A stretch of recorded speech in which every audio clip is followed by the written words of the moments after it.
हमारे साथ इस चीज़ पे बातचीत करने के लिए मौजूद है राजेंद्र यादव जी। इस चीज़ पे क्या करें, किस तरीके से स्मृति ईरानी जो है टारगेट करके बोल रही है, चारा चोर उनको। देखिए, सबसे पहले मैं आपको स्पष्ट रूप से बता दूं, जिसका घर शीशा का हो वो दूसरे के घर पे पत्थर मत फेंके। एक बार अपने गिरेगवान में स्मृति ईरानी को झांकना चाहिए।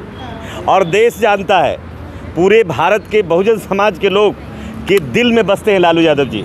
लालू यादव जी को कोई चारा चोर नहीं कह सकता है। लालू यादव जी भारत में सेकुलरिज्म के एक मजबूत स्तंभ हैं और सामाजिक न्याय के पुरोधा हैं। लेकिन जो स्मृति ईरानी जी ने जिस भाषा में प्रयोग किया है, तो मैं तो कहता हूं कि आप ही की बिरादरी की, महिला बिरादरी की एक दलित परिवार की बेटी ने कहा है स्मृति ईरानी जी को कि पहले यार अपने गिरेबान झांकिए। स्मृति ईरानी जी, जो आप पर आरोप लगा है कि आप किसी अपने फ्रेंड की पति को आपने किडनैप करने का काम किया, तो आपने चोरी करने का काम किया, तो आप उन पर निजी टिप्पणी क्यों कर रहे हैं? हम कह रहे हैं कि मैं निजी टिप्पणी नहीं कह रहा हूँ। मैं सिर्फ ये कह रहा हूँ कि अपने गिरेबान झांकिए कि आपका खुद जो चरित्र है और लोग किस नज़रिए से आपको देखता है। आप लगातार अगर सुर्खियों में हैं और भारतीय जनता पार्टी के अगर चेहरा बन गई हैं, तो कोई भारत में आप वीरांगना नहीं है। स्मृति ईरानी को कोई इसलिए नाम नहीं लेता है क्योंकि वो लक्ष्मीबाई है या कोई फूलन देवी है या कोई गरीबों और शोषित और पीड़ितों को आवाज उठाने वाली कोई नेत्री है। भारतीय जनता पार्टी का नरेंद्र मोदी जी का मुखौटा हो सकता है आरएसएस का, लेकिन स्मृति ईरानी जी देश में ऐसा कोई काम नहीं किया है जिससे इसका नाम इनका कोई सम्मान से ले सके। लालू यादव ने जिस तरीके से बोला कि मोदी का कोई परिवार नहीं है, साथ ही साथ ये भी बोलते हैं कि मोदी हिंदू नहीं है, इस तरीके से वो बोलेंगे तो उनके बचाव में ही तो बोला था। मैं महोदय आपको सबसे पहले बताना चाहूँगा कि ये लालू जी ने बोला, कोई गलत बात नहीं बोला। अगर कह रहे हैं कि 140 करोड़ नरेंद्र मोदी का परिवार है, तो मैं जानना चाहता हूं कि मणिपुर में निर्वस्त्र की गई बेटियां और बलात्कार जो इतने बड़े पैमाने पर किया गया, क्या वो भीड़ का परिवार था कि नहीं था? रेसलर बेटियां जो महीनों तक इंसाफ मांगते रही जंतर मंतर पर, उनका परिवार था कि नहीं था? बताइए। 750 किसानों ने अपनी जान की बाजी लगा दी, आज जान दे दिया, खत्म कर दिया। क्या वो किसान है कि नहीं है? आज 23 दिन से आंदोलन चल रहा है किसानों का।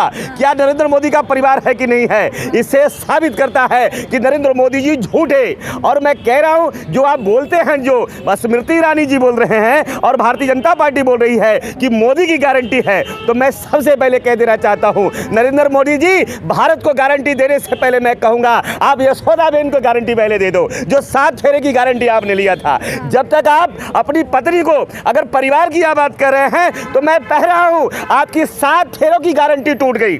आप शादी नहीं करते, बड़े अदब और सम्मान से नाम लेते, जिस तरह से अटल जी का भी हम लोग नाम लेते हैं। लेकिन एक परिवार का, घर का गारंटी जो तोड़ दिया है, एक महिला की गारंटी को तोड़ दिया है, वो देश का गारंटी नहीं ले सकता है। जनता के लिए तो समर्पित है ना वो। हम कह रहे हैं कि जनता के लिए अगर समर्पित हैं, तो आप देख रहे हैं कि नहीं देख रहे हैं पूरे देश में?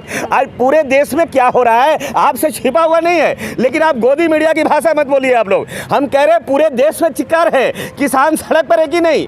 आर्मी, एक्स आर्मी के लोग, मिलिट्री लोग सड़क पर हैं कि नहीं? पुलवामा का मामला भी इनका खुलासा हुआ है कि नहीं? और आप देख रहे हैं पूरे देश में विपक्ष को जिस तरह से प्रताड़ित कर रहे हैं, ईडी और सीबीआई के डर दिखा करके पॉलिटिकल पार्टियों को तोड़ रहे हैं। चाहे वो चंडीगढ़ का मामला हो, चाहे वो गोवा का मामला हो, चाहे वो झारखंड का मामला हो, या दिल्ली के अंदर अरविंद केजरीवाल जो लोकतांत्रिक सरकार चला रहे हैं, इनका मामला हो, पूरे देश से छिपा हुआ नहीं है। आप क्या करना चाहते हैं? आप ईडी सीबीआई के माध्यम से अभी देखिए, अभी एक समाचार पत्रों से मालूम पड़ रहा है और पत्रकार साथी लोग बता रहे हैं कि कुछ खबर दिखाने पर, सरकार विरोधी खबर दिखाने पर सोशल मीडिया और कुछ चैनल को भी ब्लैकलिस्टेड किया जा रहा है, बंद किया जा रहा है। इस तरह से सोशल देश में हो रहा है। ये क्या है? ये इमरजेंसी से भी बुरा हालात है। लेकिन उनको लगता है कि 24 में हम निकल जाएंगे, ईडी और सीबीआई के पूंछ पकड़कर हम निकल जाएंगे। ईडी और सीबीआई के पूंछ पकड़कर नहीं निकल सकते। पूरे देश में हेमंत सोरेन खड़ा है, जो जेल की जो रोटी जाकर खाएगा लेकिन पेट नहीं दिखाएगा। देश विश्व गुरु बनने जा रहे हैं। हम कह देश विश्व गुरु बनने जा रहा है, तो आप ताली बजाइए। आप लोग थाली भी बजाए होंगे, लेकिन हम कह रहे हैं देश आज कहाँ है, वो आपसे मैं पूछना चाहता हूँ। आपने देखा कि नहीं देखा कि ये भारत मुकाबला कहाँ कर रहा है? ये भारत आज बांग्लादेश से मुकाबला कर रहा है। ये देश का जीडीपी देखिए कि ये देश कहाँ जा रहा है। देश में बेरोजगारी का दर देखिए, देश में महंगाई आप देखिए कि ये कहाँ ला करके नरेंद्र मोदी जी ने रख दिया है। आप देश में एक आदमियों पर, पत्रकार साहब एक आदमियों का कर्जा देखिए कि आप कहाँ लगा करके देश में रख दिया है। इसलिए कह रहे हैं देश की स्थिति बहुत गड़बड़ है, देश में आपातकाल की हालात लग दिया है। भारतीय जनता पार्टी इस देश के डेमोक्रेसी का हत्यारा है, लोकतंत्र का हत्यारा और संविधान का हत्यारा है। लेकिन 2024 में इनकी बेहतरनी पार नहीं होने वाली है। जिस तरीके से आप किसानों की बात करें, किसानों ने पहले ही ऐलान कर दिया कि वो अब रेल रोको प्रदर्शन करेंगे, तो इससे आम जनता को कितनी तकलीफ होने वाली है? हम कह रहे हैं जनता कहाँ सुखी है मुझे बताइए।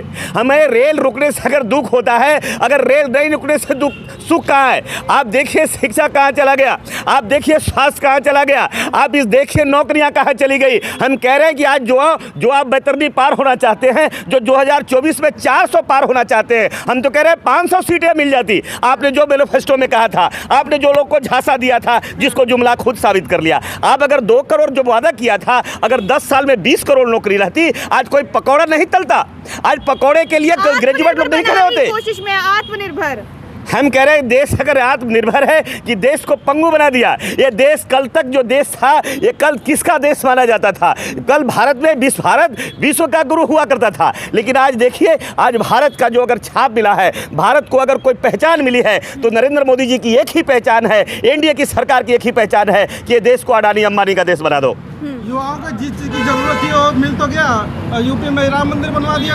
हम कह रहे हैं जाइए, आप लोग भी घंटा हिलाइए वहाँ पे और जाइए राम मंदिर में बैठ जाइए। हम कह रहे हैं आज भी कल तक जो राम मंदिर, कल तक बिहार में तेजस्वी यादव जब बोले थे कि अस्पताल की जरूरत को महसूस किया था, तो पूरे देश में लोगों ने ट्रोल करने का काम किया था। लेकिन मैं पूरा हूँ, आज वही भारतीय जनता पार्टी के समर्थित नरेंद्र मोदी जी के साथ बैठने वाले रामभद्राचार्य जब अस्पताल में भर्ती होते हैं, तो देश पूछता है और पत्रकार पूछता है, बाबा अस्पताल जाना चाहिए या राम मंदिर में जाना चाहिए? जबकि उन्होंने कहा था कि राम मंदिर में जाने से सारी बीमारियां दूर हो जाएगी।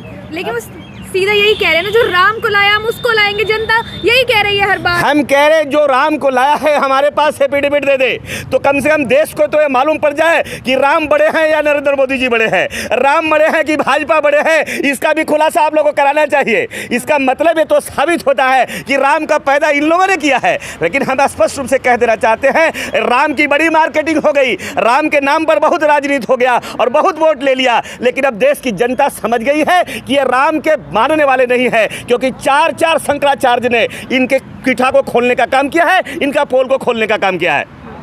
अगर स्मृति ईरानी ये कह रही हैं कि लालू जी चारा चोर हैं, तो इसमें गलत क्या कह रही हैं? हम कह रहे हैं कि लालू यादव की अगर चारा चोर की अगर जहाँ तक बात आप कह रहे हैं, आप सवाल उठा रहे हैं, तो हम आज भी मैं कहता हूँ कि आपको 1400 पेज का चार्जशीट है और वो चार्जशीट का एक बार पढ़वाने का काम करिए, एक बार इंक्वायरी करिए। एक जगह भी साक्ष्य नहीं है कि लालू जी ने कोई स्कैंडल किया है। लालू जी अपने रीजन में 30 साल पहले से आ रहा घोटाला को पर्दाफाश करने का काम किया था, लेकिन लोग तक किरकिरी थी। लालू जब विश्व गुरु बने थे, जब अमेरिका से लोग पढ़ने आ रहे थे, अमेरिका के लोग गुर जानने आ रहे थे कि रेलवे मुनाफा में कैसे चला गया। ये रेलवे जो आज जो कह रहे हैं, जो महंगाई बढ़ा रहे हैं, रेल की टिकट बढ़ा रहे हैं और रेल को बेच रहे हैं, लेकिन पहले रेल मंत्री लालू यादव बने जो रेलवे को फायदा किया था और रेल का किराया 1 रुपया कम करने का काम किया था। तो आज उनकी लोकप्रियता से घबरा गए कि ये प्रधानमंत्री का मटेरियल हो जाएगा। ये तो नेल्सन मंडेला और बाबा साहब मान्यवर कांशीराम के बाद अगर कोई, आज भी मैं कहता हूँ भारत के अंदर एक चेहरा है तो एक ही लालू यादव है, जिससे सीख लेना चाहिए भारत को, जिसने कभी कंप्रोमाइज नहीं किया और कहा कि जीवन भर जेल में अपनी जिंदगी गुजार सकता हूं, लेकिन संघ परिवार फासिस्टवादी लोग के साथ नहीं जाएंगे, भारतीय जनता पार्टी में नहीं जाएंगे। आप कह रहे हैं कि उनके साथ नहीं जाएंगे। वर्तमान में इंडिया गठबंधन जिस प्रकार से लोग छोड़ करके जा रहे हैं, आपको लगता है कि बीजेपी का मुकाबला कर पाएंगे? कह रहे हैं इंडिया गठबंधन से कोई छोड़ कर नहीं जा रहे। जो भी जा रहे हैं वो सारे लोग डरपोक लोग हैं, कायर लोग हैं, जो ईडी और सीबीआई के डर से जा रहे हैं। एक भी आदमी चट्टान की तरह मजबूत है, चट्टान की तरह मजबूत है इंडिया गठबंधन। और मैं दावे के साथ आपको कह रहा हूँ, इंडिया गठबंधन पूरी बहुमत के साथ संविधान की सरकार बनाएगी आने वाले दिन में, मैं दावे के साथ कह रहा हूँ। राहुल गांधी जाति का जनगणना की मतलब समर्थन कर रहे हैं। हम कह रहे हैं जाति जनगणना के लिए पहले भी राहुल जी ने कह दिया है, लेकिन मैं कोई कांग्रेस का प्रवक्ता नहीं हूं, लेकिन फिर भी मैं कहता हूं अगर राहुल जी ये गलती किए तो बड़ा मुश्किल में फंस जाएंगे। जाति जनगणना को उन्होंने बोला है बिहार में भी, और आपने सुना होगा पूर्णिया के सभा में जब न्याय यात्रा में कि मैंने सरकार पे दबाव बनाया और रोल मॉडल बना बिहार। उतना ही नहीं है, आज अगर बिहार में सामाजिक न्याय का शहीद सरकार अगर शहीद हुआ है तो जिसका अगर कोई कारण है तो 2 ही कारण है, जाति जनगणना और 75% आरक्षण का दायरा बढ़ाना, आरक्षण का दायरा जो रोल मॉडल बनने लगा, पूरा देश एक ही बात बोलने लगा। जब लगा कि SC ST OBC को सामाजिक न्याय मिलने वाला है, देश संविधान का बनने वाला है, बाबा साहब के सपनों का देश बनने वाला है, तो सामाजिक न्याय की सरकार को ED और CBI का डर दिखाकर नीतीश कुमार को किडनैप किया गया, अपहरण करके NDA में ले जाया गया और मुख्यमंत्री बनाया गया। बहुत बहुत शुक्रिया।